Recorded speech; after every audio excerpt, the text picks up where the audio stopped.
അപകീർത്തി കേസിൽ സൂറത്ത് കോടതി വിധിക്കെതിരെ രാഹുൽ ഗാന്ധി നൽകിയ അപ്പീൽ ഗുജറാത്ത് ഹൈക്കോടതി പരിഗണിക്കുന്നു. ജസ്റ്റിസ് ഹേമന്ത് പ്രശാഖാണ് വാദം കേൾക്കുന്നത്. വിവരങ്ങളുമായി ആന്റണി ജിസ് ജോർജ് ചേരുന്നു. ആന്റണി, രാഹുലിന്റെ ഹർജി പരിഗണിക്കുകയാണ് കോടതി. എന്തൊക്കെയാണ് വിശദാംശങ്ങൾ?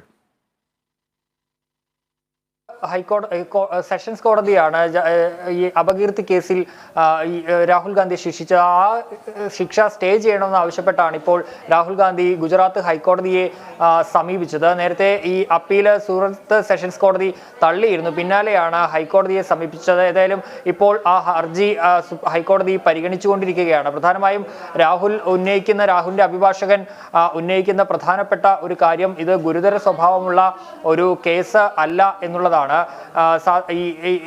ഏതെങ്കിലും തരത്തിൽ ഇതേപോലെ ഈ ഒരു പരാതി നൽകാൻ ഈ പരാതിക്കാരനായ പൂർണേഷ് മോദിക്ക് സാധിക്കില്ല എന്നും രാഹുലിന്റെ അഭിഭാഷകനായ മനു അഭിഷേക് സിംഗ്വി വാദിക്കുന്നു. മാത്രമല്ല, ഈ പ്രസംഗം നടത്തിയതിന്റെ ഡിജിറ്റൽ രേഖകൾ ഹാജരാക്കുന്നതുമായി ബന്ധപ്പെട്ടും രാഹുലിന്റെ അഭിഭാഷകൻ പറയുന്നത് ഈ തെളിവ് നിയമം, ഈ ഡിജിറ്റൽ തെളിവുകൾ ഹാജരാക്കുന്നതുമായി ബന്ധപ്പെട്ട നിയമത്തിൽ പറയുന്നത് പോലുള്ള തെളിവുകൾ, ഈ ഡിജിറ്റൽ തെളിവുകൾ ഒന്നും തന്നെ ഹാജരാക്കാൻ പരാതിക്കാരന് സാധിച്ചിട്ടില്ല എന്നതുൾപ്പെടെയുള്ള വാദങ്ങളാണ് ഉന്നയിക്കുന്നത്. മാത്രമല്ല, ഈ രാഹുലിന് ഈ അയോഗ്യതയിലൂടെ ഉണ്ടാകുന്നത് വലിയ നഷ്ടമാണ്.